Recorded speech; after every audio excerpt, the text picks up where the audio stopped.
Goeiemôre, dit is donderdagoggend 5 Junie 2025 en ek groet julle hartlik hier vanaf die walle van die Groot Rivier. Ek wil graag vanoggend alle SBB-lede herinner dat hulle die ledeafdeling op die webwerf tog moet gaan besoek. Want al die inligting wat meeste mense by ons soek is op die ledeafdeling. Jy kan net ingaan by die ledeafdeling met jou lidnommer. So dis baie belangrik dat lede ingaan in die ledeafdeling waar die volledige groeperingsgedachteplan bespreek word, wat jy moet doen, wat het jy nodig, waarvoor moet jy voorberei, waar is die onderskeie konvooileiers te finde en wat staan jou te doen. Al daardie inligting is daar, maar daagliks word ons oorval met telefoonoproepe en dan het die persoon nog nie die webwerf in diepte bekyk nie. Nou mense, dis donderdag en donderdag aande is bosberaad aande. Verlede week het ons 'n baie goeie en interessante gesprek gehad oor Siener van Rensburg. En ek het besluit dat ons hierdie bespreking van sieners oor die hele wêreld 'n bietjie na kyk, oor wat sê hulle en wat is die toepassing van dit wat hulle sê dan uiteindelik op Suid-Afrika en wat is die raaklyne wat ons kan trek. Ek het natuurlik al by menige kere gesê dat jy mag nie enige van jou planne op visioene baseer nie, maar dat dit nogtans goed is dat wanneer jou planne wat jy gemaak het sonder beïnvloeding van visioene, as van daardie visioene beginne uitspeel, dan maak dit 'n mens bekommerd. Verlede week met Siener van Rensburg se voorspellings ten opsigte van Europa, die oorlog tussen Oekraïne en Rusland veral, het betrekking.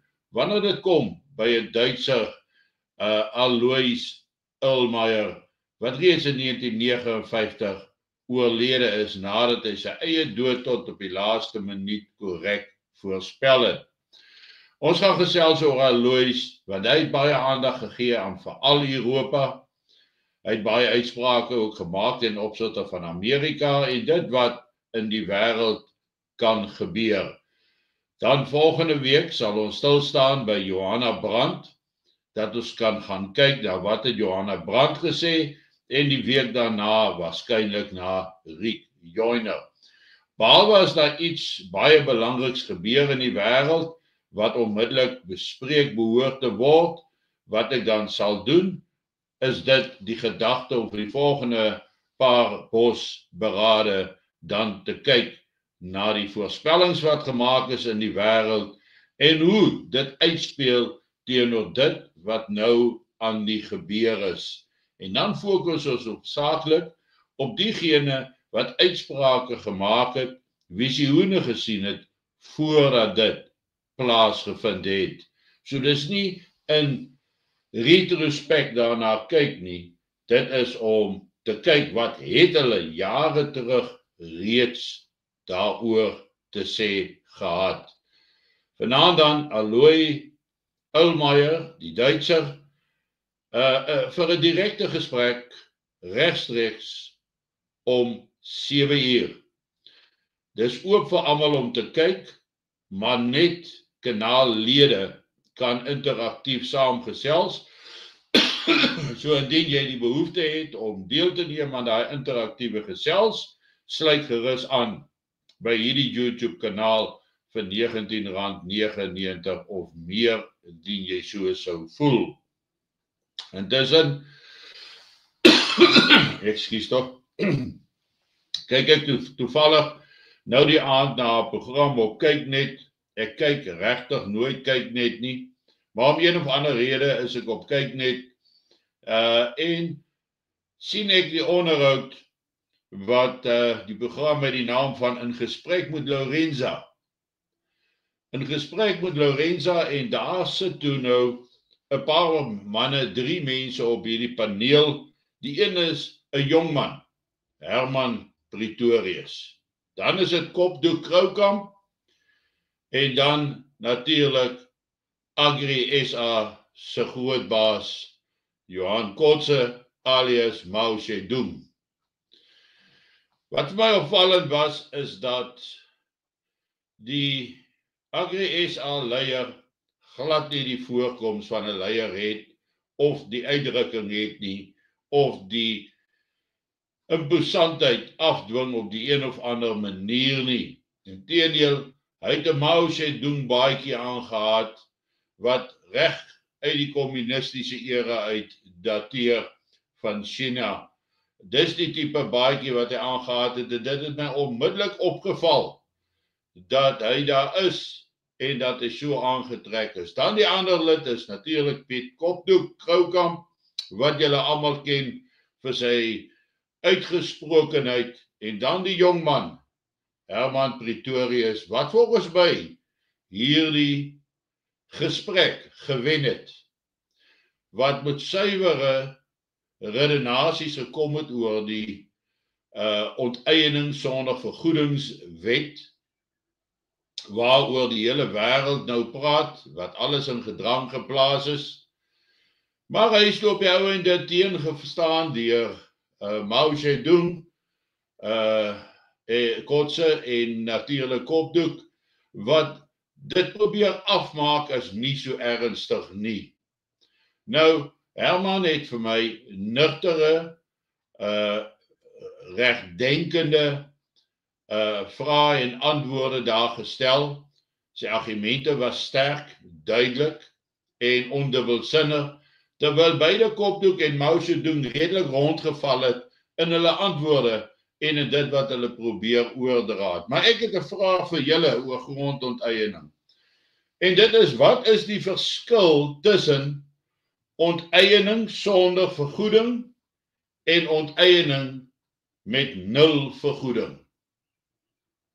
Ek vra weer, wat is die verskil tussen onteiening sonder vergoeding en onteiening met 0 vergoeding? Want blykbaar, volgens Kopdoek, is daar 'n redelike verskil daarin, want onteiening met 0 vergoeding praat nie van geen of sonder vergoeding nie. Daar is vergoeding, al is dit 0. Herman het toe geantwoord met 'n baie goeie teenvraag en gesê, wel, in beide gevalle verander die boer se bankbalans met 0 rande. Wat ek gedink het baie skerp was. Maar dit is vir my skokkend dat daar 'n argument of 'n redenasie kan bestaan oor die feit dat onteiening met 0 vergoeding is aanvaarbaar, maar onteiening sonder vergoeding is nie korrek nie, want dit sê daar is geen vergoeding nie, terwyl 0 vergoeding die woordjie 0 in het. 0 rand vergoeding.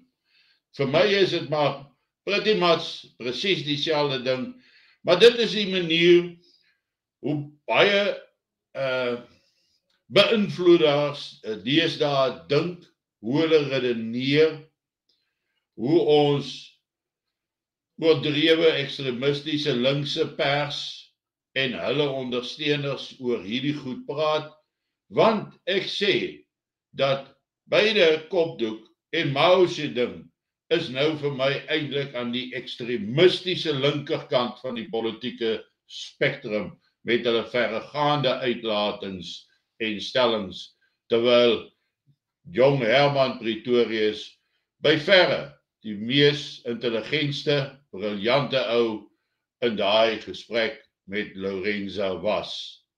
Maar wanneer selfs die leiers van georganiseerde landbou beïnvloederaars, wanneer hulle dinge so deur mekaar het, dan is dit by my geen wonder dat ons met toenemende probleme in die platteland sit nie. Toenemende probleme soos die onwettige stortings buite Pretoria, waar onwettige vullisterreine nou opskiet, waar dit krisisvlakke bereik. Kyk hoe lyk dit daar. Dit is wat In Pretoria en omgewing aan die gebeur is elke oop stuk grond raak 'n dumping site. Die eerste foto hier word rou riolering in die uitgetap en dit vloei dan daar in die dam in die agtergrond in. En wat 'n gemors is dit nie. Maar ons sit met 'n regering, ons sit met 'n leierskops wat 'n land moet regeer, maar ons het niemand eens wat behoorlik munisipaliteite kan beheer en daai plaaslike vlak regering hanteer nie. Haas elke dorp in Suid-Afrika se watervoorsiening, se rioleringsstelsels is tot niet onwerkbaar, geen onderhoud toegepas nie, niks is gedoen om dit aan die gang te hou nie, en hierdie verval is net weier en weier te sien. En dit is eintlik so hartseer om dit te sien gebeur. Want as jy daai selfde werkers onder die regte bestuurders plaas, is hulle baie effektief. Maar jy kan nie die kundige hoof vervang met 'n onkundige werker wat skielik 'n baas raak nie, want hy weet nie hoe om dit te doen nie, hy weet nie hoe om beheer te vat nie, en ek wil dit in my taal sê, hy weet nie hoe om bevel te voer nie. En dit is 'n groot probleem landwyd, waar dit kom by ons politiek, die nasionale regering, provinsiale regerings, sowel as munisipale regerings, en dan sluit dit vir my in landbouleiers in 'n baie groot mate. Daar is natuurlik sommige van hulle wat uitstaande goed is, ek gaan die name noem nie, maar ek moet sê ek is weer 'n keer teleurgestel in Agri SA vir hoe hulle optree en hoe hulle dit hanteer het.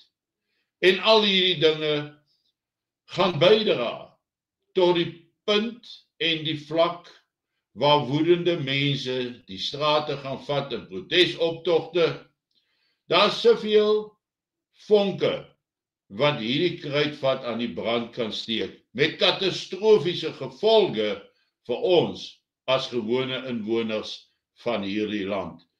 Dit bewys net een ding, en dit is, ons sal moet onsself voorberei vir erge krisisse wat op pad is, want ons sien dit rondom ons gebeur, maar ons wil glo dit gaan regkom, en ek waarborg jou dit gaan nie regkom nie, as 'n mens nie die verskil ken tussen vergoeding sonder of onteiening sonder vergoeding teenoor onteiening met R0 vergoeding, as 'n mens nie daai verskil ken nie, of kan verstaan nie, of dit probeer regverdig en dit probeer goed praat, is daar min hoop dat hierdie land enigstens sal herstel. Geniet vanoggend jou kondensmelk koffie, en ek herinner julle dan vanaand om 7:00 my gesprek met Alois oor Alois Ulmaier, waar ons dit vir almal oopstel om te sien en te kyk, maar dat slegs ingetekende, ingeskrewe lede van die kanaal kan deelneem en vra en kan interaktief met my kommunikeer terwyl die uitsending dan aan die gang is. Moet dit nie mis nie. So interessant so Siene van Rensburg was, so interessant is die storie van Alois Ulmaier. Tot 7:00 vanaand, mooi loop.